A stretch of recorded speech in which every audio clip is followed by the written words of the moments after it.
क्या कर रही हो बेटी? क्या नींद नहीं आ रही? शत्रुघ्न कहाँ है? श्रुति कीर्ति की आंखें भर आईं, मां की छाती से चिपटी, गोद में सिमट गईं। बोली, मां, उन्हें तो देखे हुए 13 वर्ष हो गए। उफ! कौशल्या जी का हृदय कांप कर झटपटा गया। तुरंत आवाज लगाई। सेवक दौड़े आए। आधी रात ही पालकी तैयार हुई। आज शत्रुघ्न जी की खोज होगी। मां चली। आपको मालूम है शत्रुघ्न जी कहाँ मिले? अयोध्या जी के जिस दरवाजे के बाहर भरत जी नंदीग्राम में तपस्वी होकर रहते हैं, उसी दरवाजे के भीतर एक पत्थर की शिला है। उसी शिला पर अपनी बाह का तकिया बनाकर लेटे मिले। मां सिराहने बैठ गईं, बालों में हाथ फिराया तो शत्रुघ्न जी ने आंखें खोली। मां! उठे, चरणों में गिरे। मां! आपने क्यों कष्ट किया? मुझे बुलवा लिया होता। मां ने कहा, शत्रुघ्न यहां क्यों? शत्रुघ्न जी की रुलाई फूट पड़ी। बोले, मां, भैया राम जी पिताजी की आज्ञा से वन चले गए। भैया लक्ष्मण जी उनके पीछे चले गए। भैया भरत जी भी नंदीग्राम में हैं।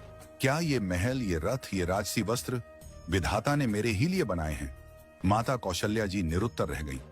देखो क्या है ये राम कथा। ये भोग की नहीं, त्याग की कथा है। यहाँ त्याग की ही प्रतियोगिता चल रही है और सभी प्रथम हैं। कोई पीछे नहीं रहा। चारों भाइयों का प्रेम और त्याग एक दूसरे के प्रति अद्भुत, अभिनव और अलौकिक है। रामायण जीवन जीने की सबसे उत्तम शिक्षा देती है। भगवान राम को 14 वर्ष का वनवास हुआ तो उनकी पत्नी सीता मैया ने भी सहर्ष वनवास स्वीकार कर लिया। परंतु बचपन से ही बड़े भाई की सेवा में रहने वाले लक्ष्मण जी कैसे राम जी से दूर हो जाते? माता सुमित्रा से तो उन्होंने आज्ञा ले ली थी वन जाने की, परंतु जब पत्नी उर्मिला के कक्ष की ओर बढ़ रहे थे तो सोच रहे थे कि मां ने तो आज्ञा दे दी, परंतु उर्मिला को कैसे समझाऊंगा, क्या बोलूंगा उनसे?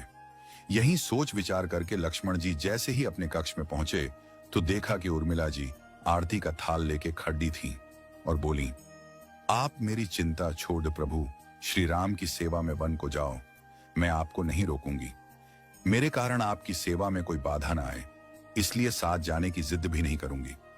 लक्ष्मण जी को कहने में संकोच हो रहा था, परंतु उनके कुछ कहने से पहले ही उर्मिला जी ने उन्हें संकोच से बाहर निकाल दिया।